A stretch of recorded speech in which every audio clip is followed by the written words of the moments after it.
Well, good evening, everybody. I'm Anuj Malhotra, Dean for the Georgia Tech Scheller College of Business, and it is my distinct pleasure to welcome you all to this special session of Tech Talks Business in conjunction with the 2026 Marketing Innovation Conference that is being led by Professor Tim Halloran here. So welcome. So tonight, we are going to explore how marketing has moved from persuasion to precision, from slogans to systems, and perhaps most importantly, from attention to trust. It is my distinct pleasure to welcome three extraordinary guests today. Immediately here, she's Maria Elisa Botero, Chief Marketing Officer for Grupo Nutresa, who manages over 100 brands, which means there is good likelihood that something in your pantry, something that you have, she has something to do with it. Welcome, Maria. Thank you so much, Dean. And then she's Jeannine Haas, Senior Vice President and Chief Marketing Officer at Gulfstream Aerospace Corporation, who markets aircrafts that probably each one of them is worth more than this entire building. No pressure. And Melody Lee, Chief Marketing Officer at Mercedes-Benz USA, and a double yellow jacket, which means which means she understands horsepower in both literal and metaphorical terms. So welcome to all of you. Let's just start with a very simple question.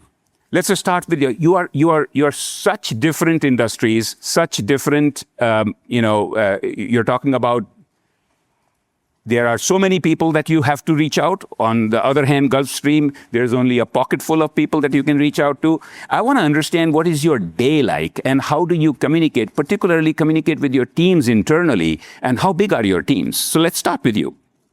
Well, in marketing in Nutresa, we are, first of all, a Colombian company that has more than 100 brands that most of them are 100-year brands.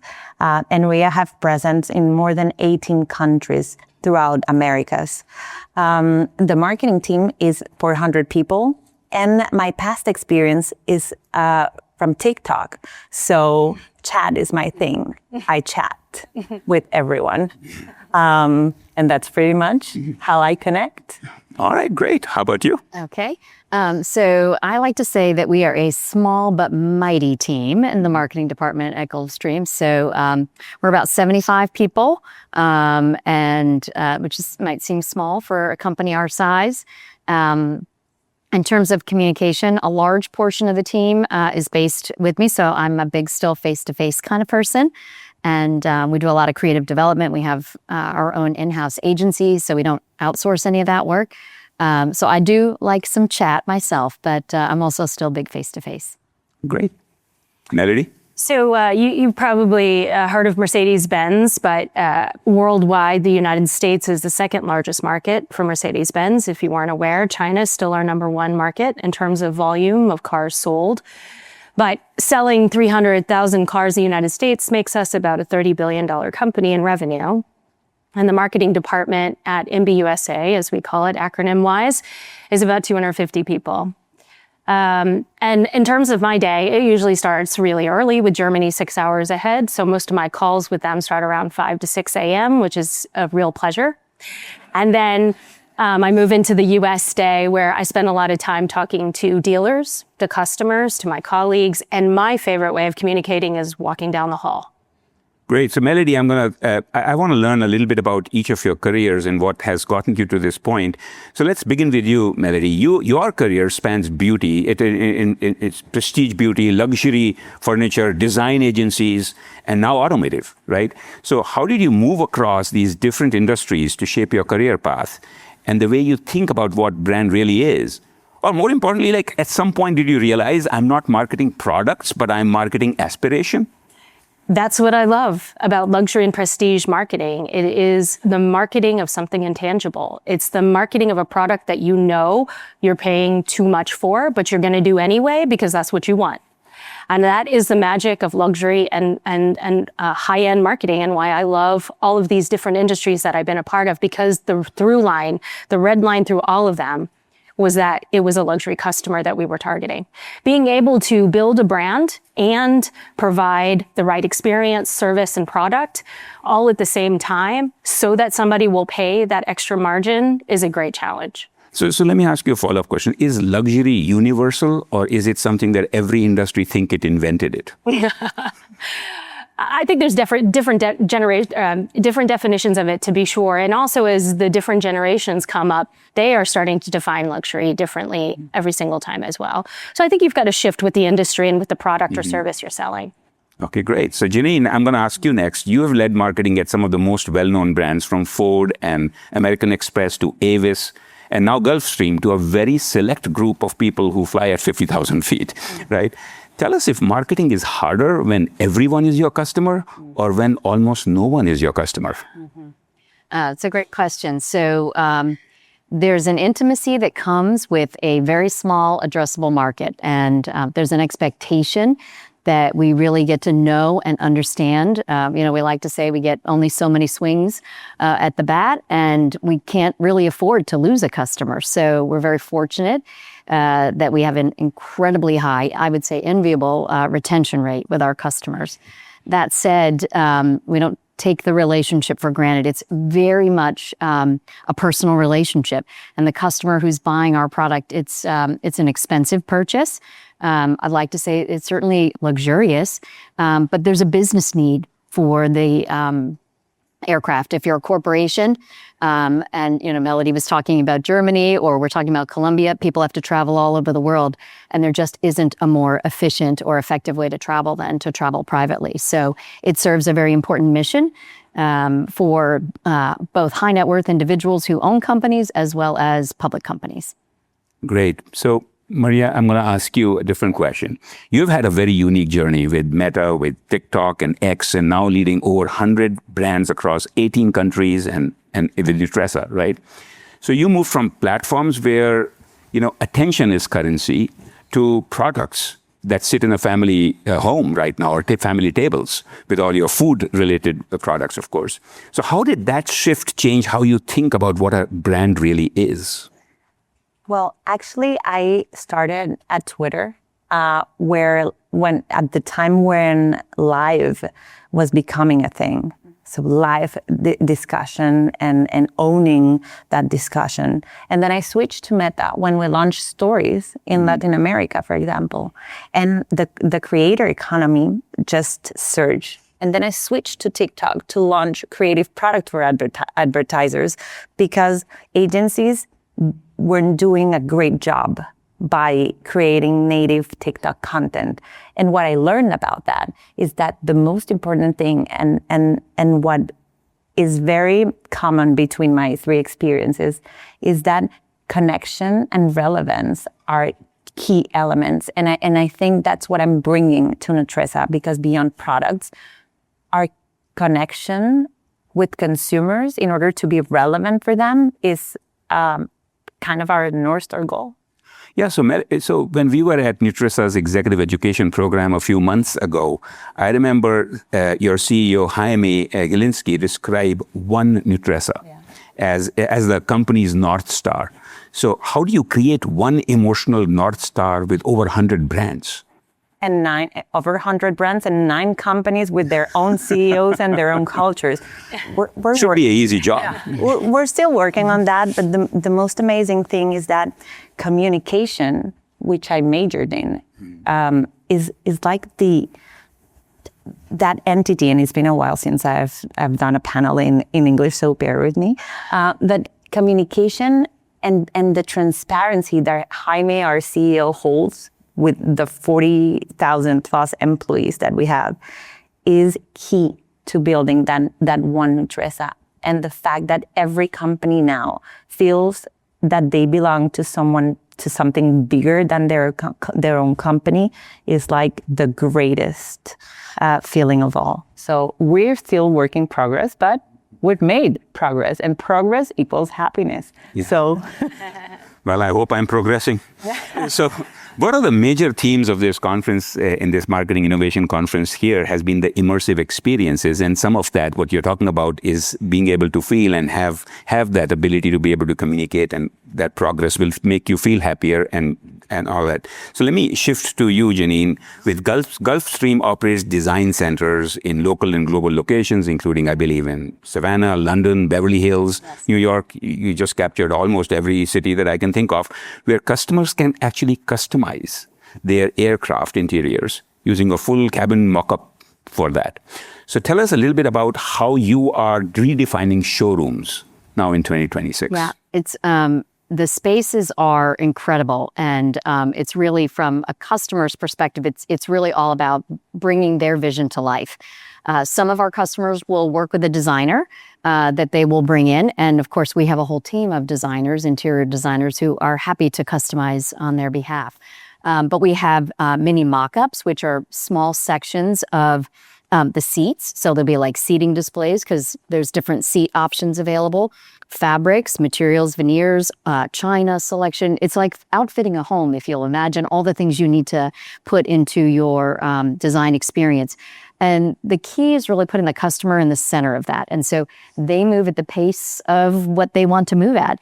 And if it takes 3 days, it takes 3 days. But we're in cities where it's very convenient for the customers all over the world to be able to come and design in person. And you won't really know we're there. There's no marquee on the door. It's a by invitation only kind of place, and it's exactly what our customer would expect. Great. So Melody, in your case, the Mercedes-Benz customers, I have found, they don't just buy a car; they're buying a lifestyle, or their luxury that you're selling to them seems to extend beyond the car. How do you redefine luxury as an experience like that? For us, we have to think about it from the perspective of both brand and product, because what we know is that a customer is going to buy into the brand first before they then decide the product, right? So the brand has to be culturally relevant. It has to be a brand for them. It has to be a brand that they can trust.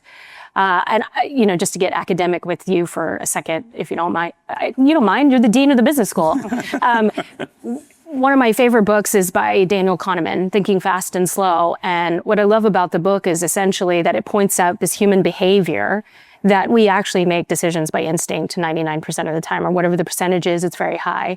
And really, you only spend very little time in your slow thinking system running through all the facts. So people think that when they're buying a car, they're making a very rational decision about airbags or horsepower or torque. They're not. They're making one of instinct. And in order to make that decision by instinct, you need a brand as a shortcut, right? You need that brand that you can trust, that brand that you want, that brand that you desire. And once you buy into that, what we know from Kahneman's book is that human nature is to then retroactively justify why you bought the car. You tell your friends you bought it because it's the safest car on the market. Truth is, you just wanted a Mercedes-Benz, and that's great, right? So you have to be there for both. You got to buy, you got to build the brand, you got to sell the product. Both things have to work together. So the instinct might work for that, but don't use that instinct to buy stocks, because that's how I've lost all my money. So, but really, let me ask you something that really excites you about consumers in the future, with where we are sitting today, with all kinds of technologies coming into picture. Whoever wants to go first. Jeannine, you haven't gone first at all. I think, we're in an age where there's just an incredible amount of transparency. And for some people, it's probably an unbearable amount of transparency. And if I think about who our customer that we're serving at Gulfstream, what is paramount to them is their privacy. And so one of the things that I think is very interesting is this juxtaposition of everybody wants to know everything about everybody. And they want to know who's flying where and who's going where and who's with whom.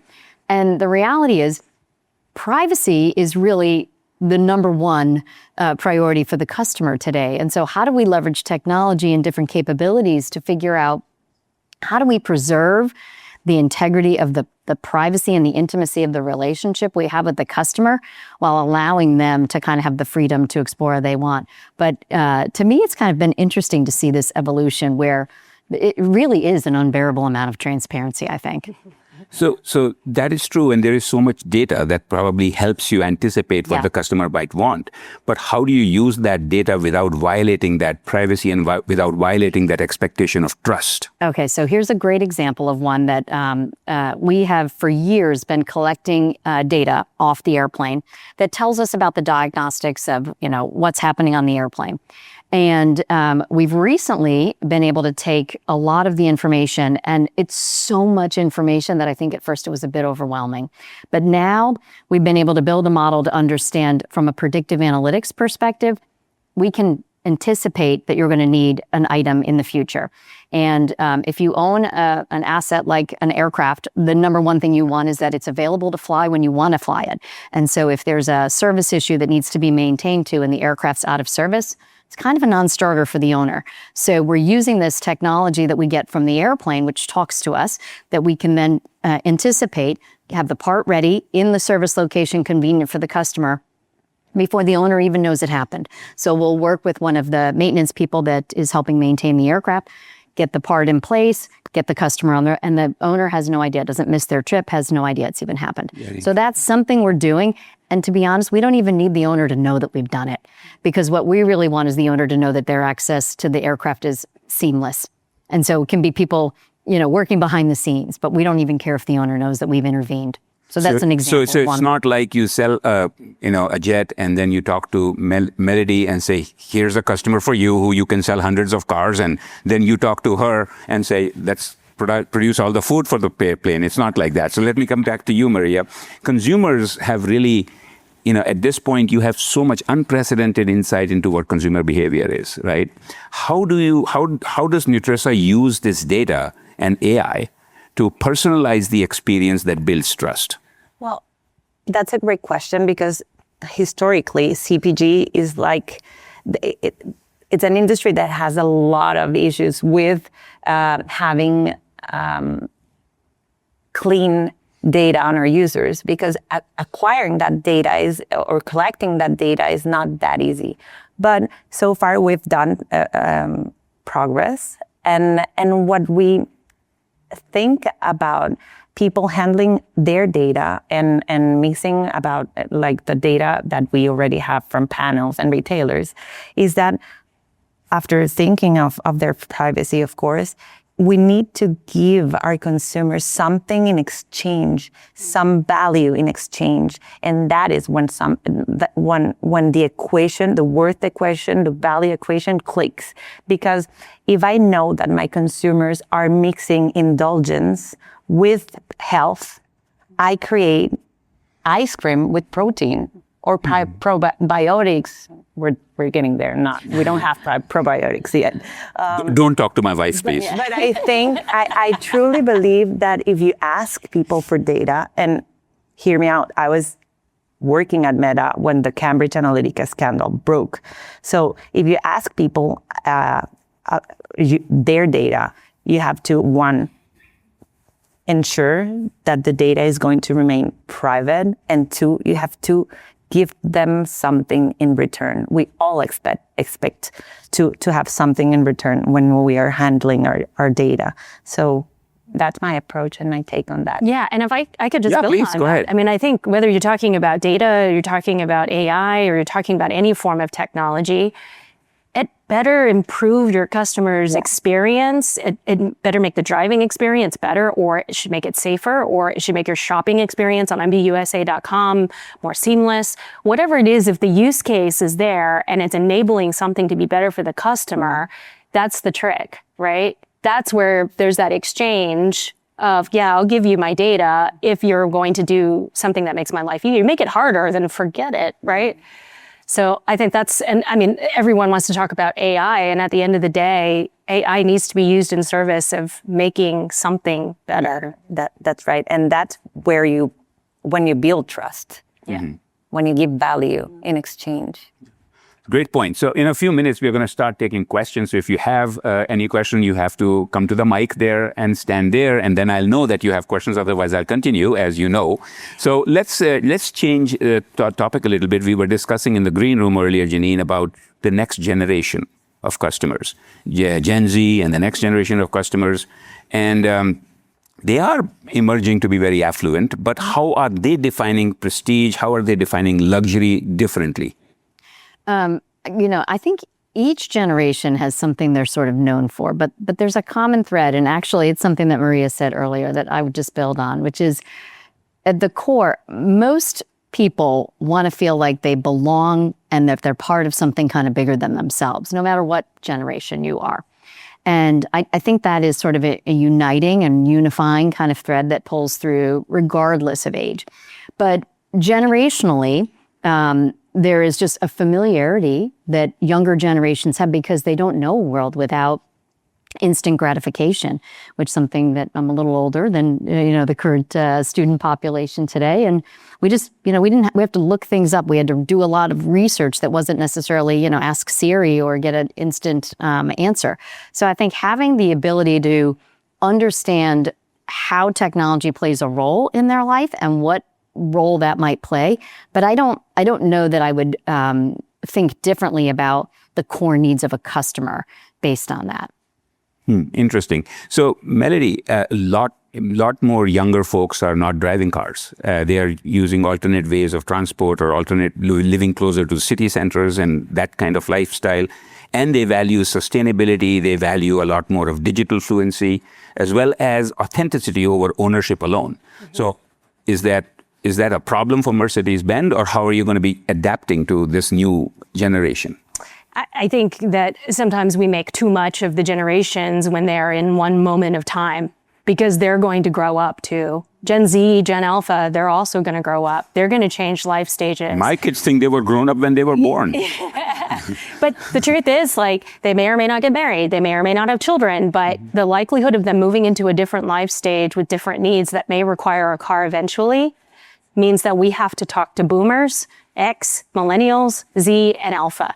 And I would say, because there are 3 companies up here that have been around for a long time, heritage brands, ones that have been around for a long time, play a long game.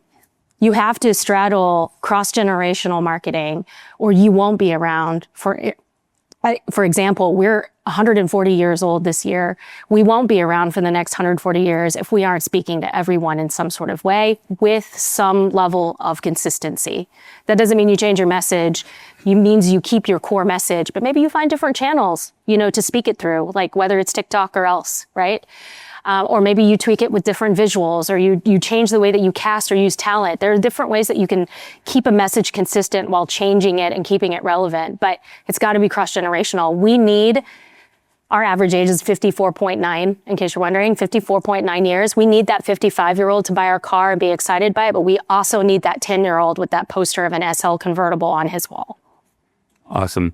And by the way, as I said, we are ready for questions if you want to come front. But let me ask you this question, Maria, because you can give us from a lens of Latin America, particularly on how Gen Z in Latin America, especially with your brands, which are some of them, as you said, 100-year-old brands, how are they evolving so that they can, and how are you handling so that they can also have meaningful experiences with their generation while also preserving the heritage of the brand? Well, I totally agree that we need to think about every generation, but Gen Z specifically, it's very interesting to us in the matter that they are a generation that is spending twice as much as any other generations at that same age, and by 2029 they will surpass baby boomers. So Gen Z is the first generation that is 100% digital, and that we have trackability. I don't know if that's the word. We can track everything that they've done since you were born. So the signals are very clear. The important part is how do we interpret those signals and how do we meet in the middle? Because we were discussing with the team and the marketing faculty earlier today that the issue is that whenever you have a heritage brand, that's it. You are buying a chocolate because your mom introduced the brand to you, but that doesn't necessarily will trespass the next generation. Mm-hmm. So, and we're talking that perhaps in a couple of years we will have agents doing our filling our shopping carts for us. So for me, Gen Z is an obsession in the matter that I want to understand how to win mental space because they're the ones training the agents. So that's the angle that I'm studying and pursuing at the moment. Very interesting comment there. Absolutely. So we'll take some questions and I'll come back to my questions. Please do introduce yourself very briefly and then ask a question. Hello, I'm Bethany Razio. I work at Experian. My question is about budgets. I'd love to hear something that you have reduced spend in and something that you are increasing in spend in. As we talk about the things you're speaking about, it's great to hear an illustration of what that means for your spend, especially if you're thinking about AI and how you might be cutting parts of your team, cutting parts of your tech stack, or increasing it. However you choose to take the question. Thank you. Betty, you want to go? Go ahead. Sure. Well, one thing that we're starting to shift from, and this is a very specific business need for us at Mercedes-Benz in the United States, is we are moving more of our spend away from loyalty and more towards conquest. So we call conquesting basically bringing a customer in that just doesn't own a Mercedes-Benz today. And this is, again, not a trend of the industry. This is just something very specific to us. But that, as you all probably have learned in business school and classes, it's at least 5 times more expensive to go out and acquire a new customer than to keep one in the funnel or keep one in the family, right? So this balance between loyalty and conquesting is something that we specifically are looking at. One of the things we have invested in our marketing technology capabilities. So that's one of the things we've grown our investment in to get smarter about. It is, as I've said, and you've acknowledged, a small addressable market. And some would say sometimes a needle in a haystack. So it's thousands of customers. When I worked at American Express, we had millions of customers. It's a much smaller audience. So we're investing more in being smarter about knowing who our customer is, and then leveraging that information to execute, whether it's acquisition-related activity or retention.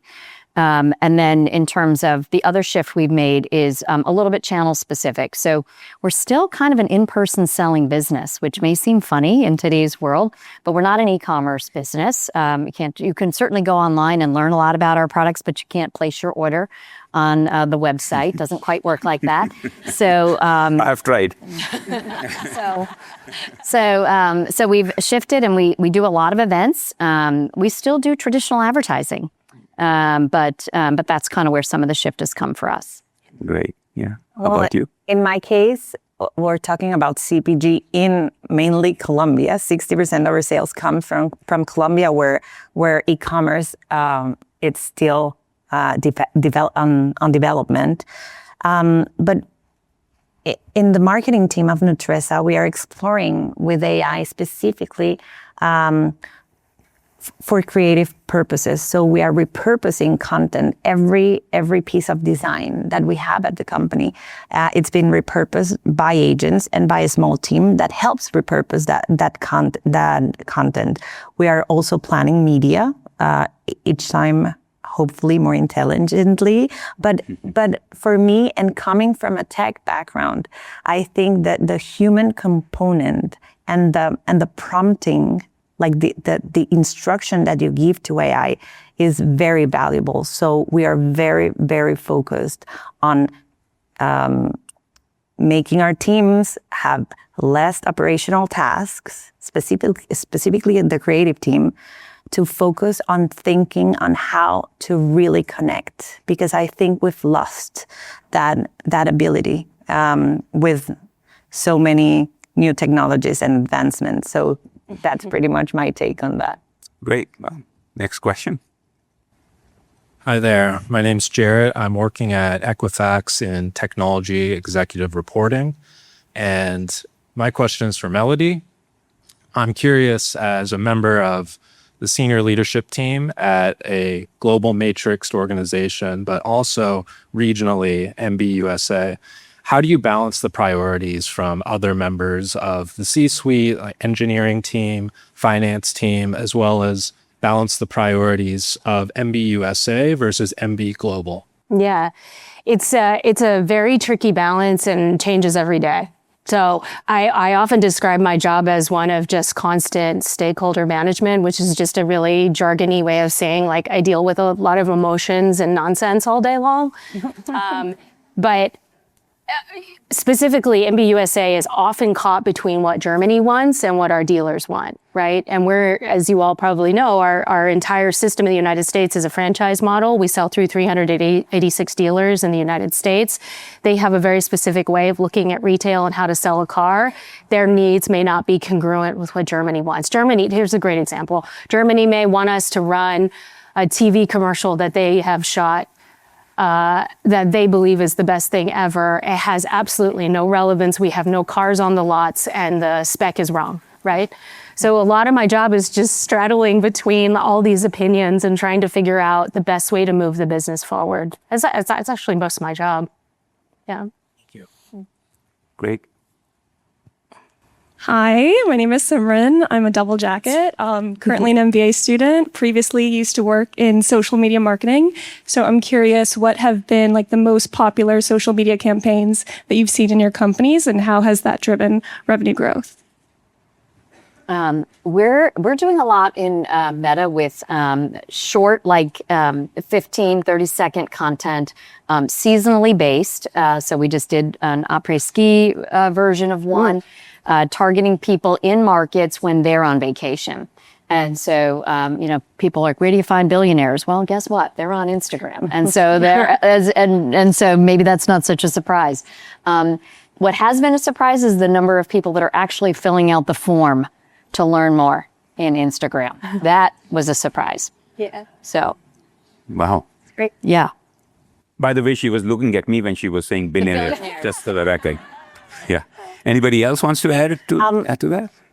We recently ran one of the most viral campaigns ever made in Nutresa. We partner with a reggaeton singer that is called Ryan Castro. It's still becoming more globally famous, but it's 50 million followers in Instagram in average. And the interesting part here is that we invited Ryan to actually collaborate in the design of the chocolate.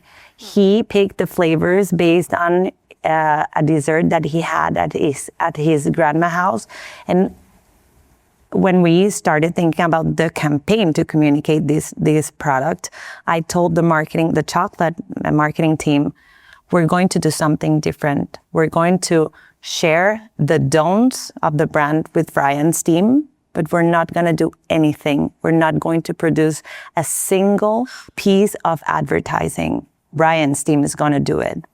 And Ryan launched the chocolate, singing in a bus, selling the chocolate at a symbolic price. He used to sing for a living in buses before becoming famous. And the day after, he flew to New York and handed a bunch of boxes of chocolate to J Balvin, which is another huge talent in Colombia. And J Balvin actually invited everyone to buy the chocolate. So this was an in and out. It wasn't that big of a deal, but we planned to sell 1.2 million units in 4 months, and we sold them in less than a month. And the impressions and the interactions throughout every single media platform were crazy. So there was a huge learning there, and no one knows how to address the audience better than the one who has the audience. And we were interested in Ryan's audience. So that's a good learning there. Great. Thank you. Hey everyone, my name is Rahul Chilakuri. I'm a information systems and economics student at Georgia State University. I just want to say I'm incredibly honored and excited to be here. It's great that you guys are sharing your knowledge with us today, and I want to thank you guys for coming. I really appreciate that. But I did want to ask, you guys are C-suite executives at some of the largest corporations in the world. You guys are very influential within your spheres and around the world. And as a college student, I've experienced a lot of no's. I've gotten a lot of rejections, whether that be applying to jobs, trying to get into programs, or just in my personal life as well. And you guys have experienced a lot of yeses getting to where you are, but I'm sure you guys have also had a lot of hiccups in your path and had a lot of no's that you guys have had to kind of pivot around and figure out your way around. I wanted to ask today, how do you guys handle rejection, and how do you kind of leverage that to make it a positive experience for you? Great question. Well, I'm happy to start, especially because this happened right after I graduated from Georgia Tech. And I was telling Dean Murdy this story from the Ivan Allen College, which is the college that I graduated from. But right after I had both a bachelor's and a master's degree in international affairs, I could not get a job. Nobody would give me a job. I think it's because I refused to get any job experience while I was at Tech and just studied abroad every summer. That's probably why. So my resume had nothing on it. Don't do that. Definitely get some job experience, but nobody would give me a job. So I ended up working in an Irish pub in Austin, Texas for a year. So, and you know what? It's one of the best years of my life. That was one of the places I learned some of the most about life, about handling difficult people, about running after someone down the street when they ran their bill, whatever it was. There were some really good common sense skills I learned in that job that I did not learn at Tech, right? And putting those things together, the life skills and the common sense skills, along with the amazing education that I got here, made me so much better later on. Take every opportunity as a learning experience, no matter how miserable it is. You're learning something from it and growing from it. And rejection is okay. It just means that you're going to have something else open up later. Yeah, building on that, my entire team was laid off at Meta after 6 years working there. So I got laid off. I was in the middle of my maternity leave, which was good because I had to spend some time with my child. But I was always an overperformer, always, and it struck me hard. I don't know if that's the expression, but it broke my heart. I decided not to get back to the workforce for 2 years, but whenever I decided, I started talking with people I knew. And somehow I ended up talking with the now chairman of the board at Nutresa. And he told me, why don't you go to Nutresa and make an assessment? If you Google Nutresa's case, it was like a huge business case. It was a takeover that is been studied, and it's been featured as a Harvard Business Review case. But You know of that school. yeah. It's the Georgia Tech of the North. It was in the middle of that. Yeah. It was in the middle of that. I went and met with the executive team at that time and find out about several opportunities that the marketing team had. And those opportunities are right now my content themes for my strategy today. So rejection is good, and learning from all those feelings and the opportunities that come with them, well, are the greatest thing. So much. Great. I really appreciate this. It was very humbling to get to know that you guys go through the same experiences that we do every day. But thank you guys so much. Of course. Good luck. I'm a graduate student from the engineering side. Thank you so much for sharing your wisdom with us all. I had a quick question with regards to data, and especially for Gulfstream and Mercedes. It was like a 2017 FT article about economic, constraints occurred, and many companies cut their actual ad spend. And as a result, they observed absolutely no difference revenue-wise. Moving forward, you guys now have more competition from Asia, and it seems like their products are coming from a very different angle. So it's not so much subjective thoughts, but more like quality with regards to quality and engineering. How do you guys interact with your engineering teams to kind of neutralize that? Because as the quality increases, how do you, especially when it interacts with customer experience? You want to take it first? Sure. So our industry's kind of small, the business aviation. Our main competitor is in the Canadians, which is a company called Bombardier. And then the second largest competitor for us is a company called Dassault Falcon in Europe. So we haven't quite seen the manufacturing situation that you're describing in Asia specifically. Actually, Asia is quite a big market for us from a sales perspective. But I think in terms of your question around how do you connect the work with the engineering team, we have some of the best minds in the world working because our industry is fundamentally based on confidence and safety, right? So, and there's been a little bit in the public domain you might have heard a little bit about with regards to certification and things that the aerospace manufacturers go through to ensure that the airplane is safe to fly. And so as it relates to communicating with the engineers, we're a very innovative company. And, the term heritage, when you talk about like your legacy, it's one of the things I think Gulfstream's known for. We've been the first in many different innovative things that we've done that are leading safety for the entire flying population. So even if you never fly in a Gulfstream, you probably are going to fly in a Delta plane someday. And many of the capabilities being developed by the engineering community at Gulfstream will make their way onto the commercial airlines, and we will all be safer because of it. So our engineering team is second to none. Maybe I'm a little biased, but it doesn't mean I'm not right. Must be full of Georgia Tech grads. Yeah. How about you, Melody? By the way, it's really funny to be on stage with someone who sells a product that's more expensive than mine. That's not like typically my experience. So it's kind of cool. It's a really good question. We talk constantly with our team in RD. So all of our engineers and designers sit in our RD or our research and development.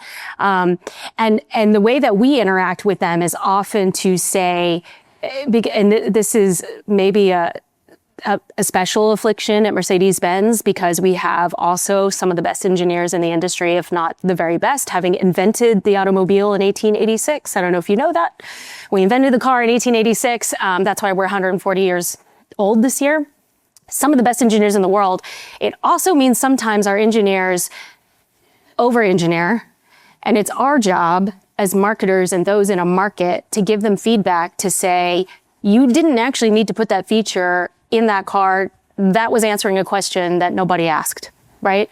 So you could take some cost out by actually responding to what the customers are really looking for. So there's a lot of back and forth where we're really the voice of the customer with our engineers, helping them not just reduce their cost structures, but also really understand what's useful in a car and what people are really looking for. I don't know if you know, but research out there shows that most people know about 30% of the features of their car. They don't know 70% of what's going on in it. That means that there's a lot of opportunity. Great. This is Khwaja Sheikh from IBM. This is fabulous panel. Excellent discussion. My question is, how do you balance multiple stakeholder expectations, especially in the context of marketing and communications, when you are a global company and different countries have got different laws and different countries are shifting in different directions, the localization and federation, etc. Maybe if you can share some thoughts around that. Maybe that's a question for you too. You want to start? Yeah. Well, actually, and I'm repeating these because I believe in these. The over communication internally is key. So as you said earlier, as Melody said earlier, I think the role of a CMO is to actually engage and moderate several stakeholders from the company, not only at headquarters, but in every territory that you're at. So in my case is fearless communication all day long with multiple stakeholders. Great. Good afternoon. My name is Grant Pickens. I'm a current business student here at Georgia Tech. First off, thank you all so much for coming here, and I appreciate everything you all said so far. It's very insightful. So I just have a question. Whether it was failing to reach a target audience sometimes, or working at an Irish pub for a year, getting laid off during maternity leave. Y'all have encountered a lot of struggles in your life, but to still be at such amazing positions at such amazing firms kind of just shows how y'all strove for excellence throughout every path of your life. So I was wondering, what was your driving factors and kind of just what woke you up every morning and pushed you to strive towards that excellence every day that allowed y'all to be here? Well, I'll start. I feel very fortunate that I have been raised by two fabulous parents who really inspired me every day to, you can be whatever you want to be. And as a little girl, to think you can do whatever you want to do is kind of or a young man to think you can be whatever you want to be I think is where it starts. You instantly think of yourself and you have confidence that, there's not all these barriers in front of me. I can be whatever I want to be. I think there's no substitute for incredibly hard work. And, there's kind of no cutting the corners. If you really want to be your very best, you have to show up and do your very best every day. And you can't hold others to a standard higher than you hold yourself. So it starts with you. But I think I feel very fortunate that I was raised by parents who really believed in me and gave me a lot of opportunity. And then that's kind of how I grew up and believed in myself. And I think having confidence at an early age. If you'd asked me early in my career, do you think you'll be a chief marketing officer? This is my second CMO role at Gulfstream. I don't know that I would have said, yeah, that's what I envision I'll do someday. And sometimes when opportunity knocks, you have to be ready to answer the door. And that's, take that leap, trust in yourself, and surround yourself with good people, and you'll be successful. Great. And I'll just add, try not to think of your life or your career as linear. It's going to be okay. I definitely don't assume it's just going to be a hockey stick curve all the way up. It's just not the way the world works or most careers work. You're going to take twists and turns, and definitely had a few jobs in between. I won't name names or companies, but where I just didn't enjoy it as much, didn't find the fulfillment, didn't grow as much, and that's okay. Because like I said to the earlier question, you still learn from experiences that you aren't enjoying fully. You're still enjoying, or you're still learning something from it. So you have to take it. But just don't assume everything's just going to go like this, right? It's going to go like that. Yeah. And act out of love, not out of fear. I think that's the main thing. When you act out of fear, nothing goes well. When you act out of love, life is not like this. I totally agree. But if you're convinced and you're acting because you want to make a difference, everything flows from there. So Incredible. Let's take one more question. First of all, thank you for your time, ma'am executives, for spending an evening with us and being here. I know you have families and you're spending it here with us. My name is Ricardo Miguel Martinez. I'm a strategy, marketing, communications executive. I want to challenge you. I feel like a lot of people are just now using the AI terms as a buzzword and a way to cut budgets. I love what you said, Natalia, that AI is a tool for operational usage, from Notebook LM to Claude to ChatGPT. In my experience, it still takes strategists to create strategies. It still takes marketers to create a marketing plan. It still takes communicators to write non-ChatGPT prompts. But like it does a lot of the back end that usually you had to have a brief, an agency brief. So when it comes time to what we've recently been going through with the job market, where there's been cuts, I'm sure the first thing that an executive above you comes to you and says is, hey, what's this AI thing and how do we get rid of the fat? So I challenge you to be honest, to be vulnerable, and say, what has that been like? And how do you still continue to push forward to make sure that your 400 team marketing team doesn't get cut for a tool that's meant to help empower people versus replace people? My CIO likes to say, and she's a close partner of mine at the office, a fool with a tool is still a fool. And it applies to AI, right? It will and always will, in my opinion, require human intervention, human creativity. Another saying that I really like, especially in the marketing sphere, is that creative may be automated, but creativity never will be. That creativity piece still has to exist. The humanity piece has to exist, especially for those of us with really high touch customers as well. They expect tactility, craftsmanship, quality. I mean, maybe the robots take over on that in like 100 years. I don't know, but I don't think so. I really don't. And I love what Maria just said about not leading with fear. There's so much fear around AI. We should greet it with the openness, but keep it as a tool for people who are trying to amplify their creativity. That's the way that I'd like to think about it, right? Fortunately, I'm not getting that sort of higher up, like you need to cut because this is going to do that. I think you have to constantly explain what the AI is actually doing to enhance something or strengthen something or whatever it is. Great. Yeah. Well, Anyone else? I already shared with you that I'm a really optimistic person about how we will tackle AI in the industry. But I think the most important thing AI is bringing to the table is that we are gaining time back by being more efficient. And by gaining more time, we can be even more creative. And we can think, again, on ways on better connecting. So again, I'm an optimist about AI, but I also worked at companies where, I don't know, the customer center, the customer service for lost accounts or lost emails or whatever was replaceable. But at the end of the day, there was always human moderation. And that must mean something. So, well, that's my take on that. Great. So let me ask the one final question of you. There are some faculty sitting in the audience as well as students, of course, and others. I would like for each of you to kind of think about what is the skill set that to be successful in today's date that we may that you might find as a gap that might be helpful for us to think about in terms of training our students and making sure that they graduate with the right skill set for marketing and communications.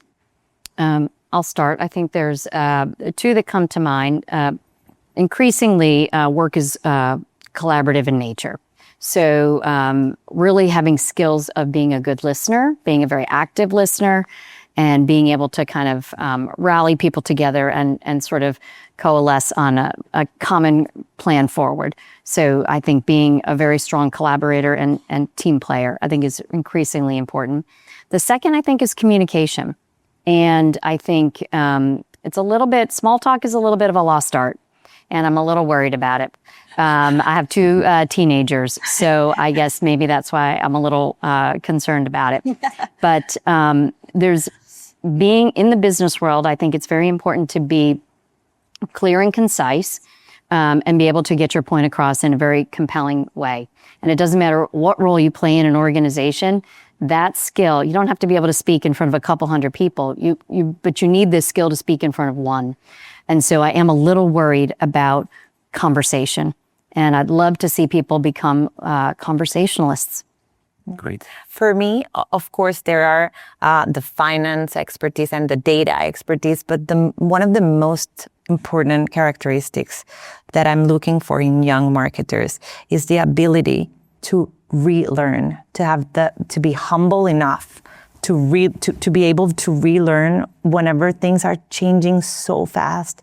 Because everyone, like in my office, reaches out to me like, Maria, let's analyze this latest AI, this latest agent. And I'm like, I got out of tech 1 year ago. I don't know anything about tech anymore.